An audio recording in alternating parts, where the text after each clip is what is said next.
Para hablar de la poesía nativista en Venezuela, es preciso remontarse a los orígenes, a las raíces de las que ella proviene.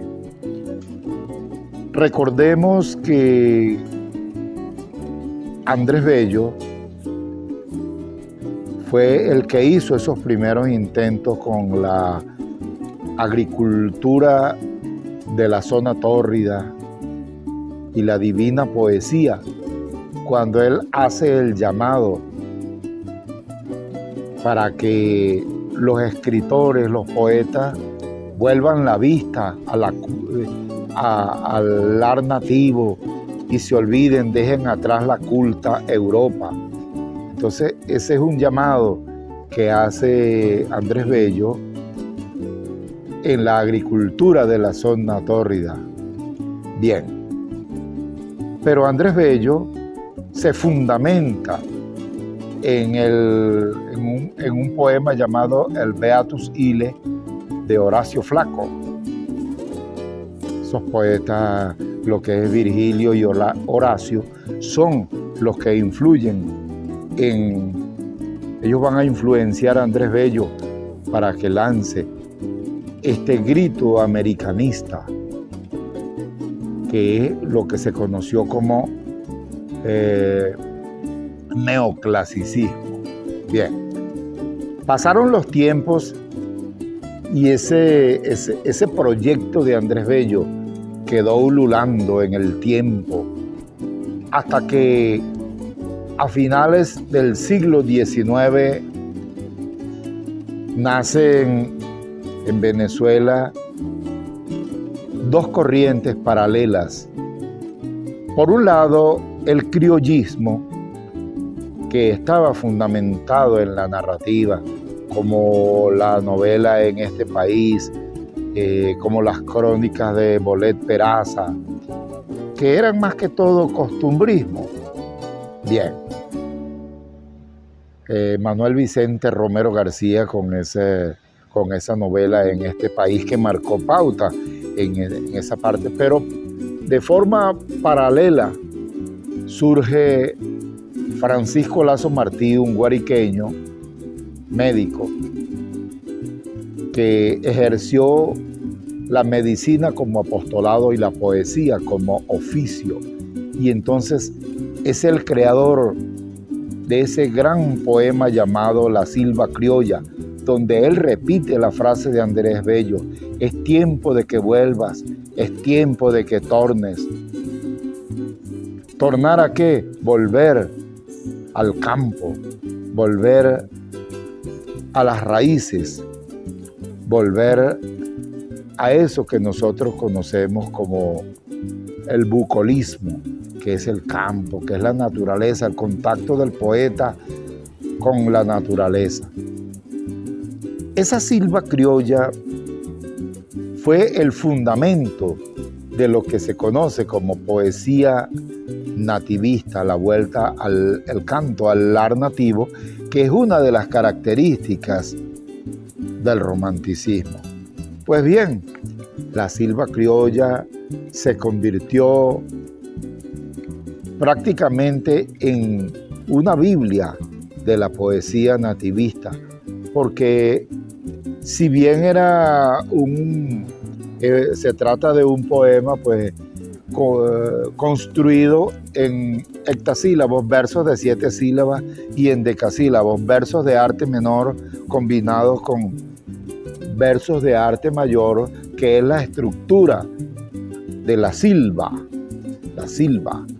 Bien, que hasta el nombre se identifica con selva, con monte, con lo rural. Bien, pero entonces, después de la silva criolla, surge en Barinitas otro poeta, nacido en 1904, Alberto Arbelo Torrealba, que empieza a cultivar el verso de 8 sílabas, el octosílabo, Él retoma esa forma de estructurar la poesía popular, específicamente la poesía llanera.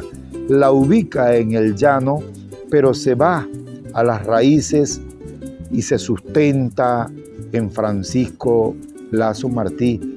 De hecho, pues gana el Premio Nacional de Literatura con la biografía que escribe él sobre Lazo Martí, Vigencia en Lejanía.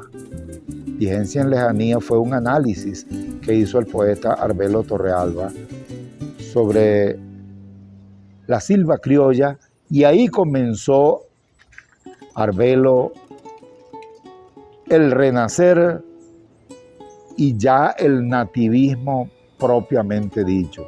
Es decir, el padre del nativismo fue Lazo Martí, pero el que asentó el nativismo como estética poética en el llano y en Venezuela fue Alberto Arbelo Torrealba con su obra Música de Cuatro. Y después con las glosas al cancionero, y más tarde con esa gran obra que fue la que abrió el compás para que la música llanera se insertara dentro de la corriente nativista, que es la compilación, la corrección y la elaboración de ese gran poema llamado Florentino, el que cantó con el diablo, que más tarde terminó siendo Florentino y el diablo. Si nosotros revisamos la poética de Alberto Arbelo Torrealba, entonces nos vamos a encontrar con el canoero del Caipe. El canoero del Caipe, que era un catiri apureño, le quitó el amor de golpe quien lo quiso tanto tiempo, la que le arrulló el mutismo y fue aljibe en su desierto, tan cerquita ayer Maruja y hoy tu cariño tan lejos. Es un canto a ese paisaje ribereño, un canoero en desgracia, un canoero malherido por una espina de amor, y que es un poema pues que termina en supone una tragedia. El canoero mata al amante, mata a Maruja, y entonces esa imagen que construye Arbelo, muchos la han visto pasar a canoa sin canoero, solita en mitad del río con la zamurada adentro. Esa zamurada hace que el lector observe que la que va en la canoa es la mujer muerta del canoero. No se supo si se suicidó o también va muerto dentro de la canoa. En fin, son imágenes nativistas que plantea Arbelo. Asimismo, nos encontramos pues con el corrido de Florentino y el diablo, que tuvo varias correcciones, varias versiones. La última fue en 1957, donde amplía pues el espectro de estos cantares, de este contrapunteo, pero que la más conocida fue la versión que graban José Romero y el Carrao de Palmarito, Florentino y el Diablo, pero que ya antes Antonio Esteves la había montado en una cantata que recorrió el universo. O sea, Alberto Arbelo Torrealba, como poeta nativista, no solamente se recrea en el llano, sino que deja un legado, y ese legado es lo que se va a conocer como post-nativismo. Después del nativismo, después de Alberto Arbelo. Y entonces después de Alberto Arbelo viene una cantidad de poetas llaneros, donde entra Ernesto Luis Rodríguez, donde entra Héctor Guillermo Villalobos, donde entra Bueno, Manuel Graterol Santander, y donde entramos todos los poetas que de las generaciones medianas y de las nuevas generaciones, porque todavía la poesía nativista se sigue cultivando. Pero aparte de eso, hay un ala del nativismo, del posnativismo, que es la poesía, lo que se conoce como la poesía musical llanera o el joropo. El joropo, pues en todas sus variedades, el joropo, ese que lleva el grito cuando el coplero dice ¡ay! Pega ese grito como si fuera un dolor, pero que es un canto. Bueno, ese grito indica que es un joropo recio, que puede ser en pajarillo, que puede ser en 6 por derecho, en catira, en gabán. Ahí el golpe, pues que es también una madera de joropo, que es el San Rafael, que es el Nuevo Callao, que es el Guayacán, que es la quirpa. Hay el pasaje, que el pasaje es la creatividad propia de la poesía musical llanera, porque es donde el compositor crea, por un lado la música y por el otro la letra, o al mismo tiempo las dos cosas. Está la tonada de ordeño, es la tonada de la faena. Entonces, eso es a grandes rasgos lo que se llama la poesía nativista. Uno de los poetas más completos de ese nativismo es Ernesto Luis Rodríguez. Es un digno representante de ella, porque Ernesto Luis Rodríguez se recrea en el amor y en las costumbres llaneras. Ahí es donde él crea una cantidad de poemas relacionados con la recreación llanera. Por ejemplo, cuando habla de el juego de bolas criollas, en el juego de bolas criollas relacionándolo con el amor. Hoy es domingo, amor mío, los campos están de fiesta, un árbol vuelca su cesta de pájaros sobre el río. Oro espigado el rocío sueña en tu pelo catire, para que el alma suspire, ando en pos de tu mirada, pero tú por ser casada no quieres que yo te mire. Son azulitos los cielos que en tus pupilas he visto, me quemas y no resisto, llama de puros anhelos.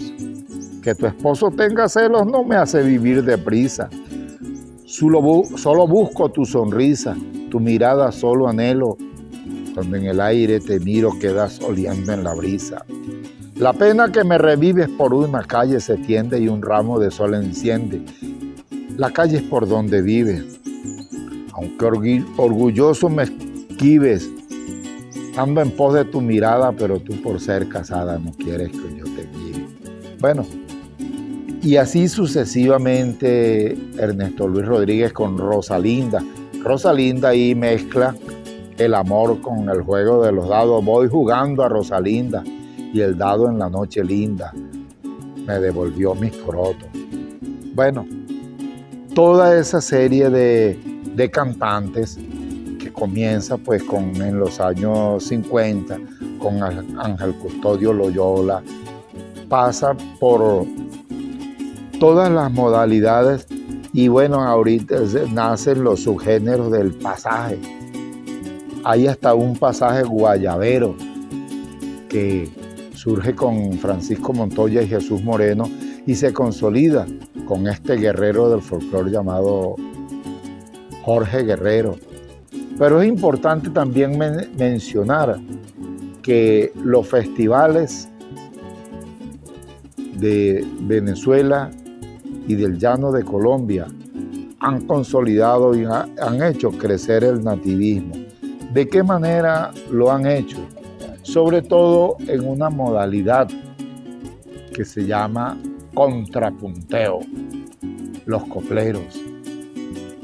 Porque si bien nosotros conocemos en la discografía esos contrapunteos que escuchamos en la radio desde tiempos remotos, el Carrao de Palmarito frente a Nelson Morales, cierto que eran copleros, pero fueron contrapunteos escritos para ser grabados y difundidos a través de los medios de comunicación, sobre todo de la radio, que es lo que los estudiosos llaman el contrapunteo o la oralidad mediática, porque se trata de el término es un poco chocante, pero se llama así porque es para los medios de comunicación.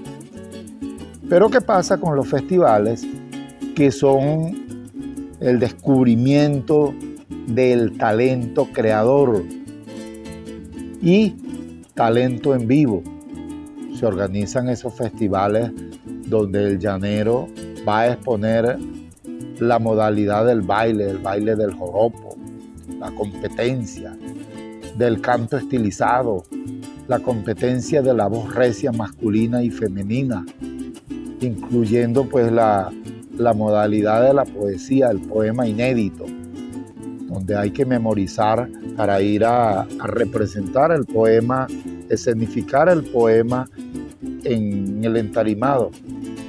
Pero lo más sorprendente es el contrapunteo, verso a verso los copleros pues midiéndose a ver quién produce más, quién rima mejor, quién tiene mejor dominio. Y eso ha fortalecido grandemente lo que nosotros conocemos como poesía nativista. Y la poesía nativista no morirá mientras haya arpa, mientras haya cuatro, mientras haya maraca, mientras haya coplero y mientras haya voluntad de defender este patrimonio nuestro que reducido, esa poesía nativista, reducida a una sola palabra, se llama joropo y él es hoy por hoy y será siempre el emblema de esta Venezuela que tanto amamos.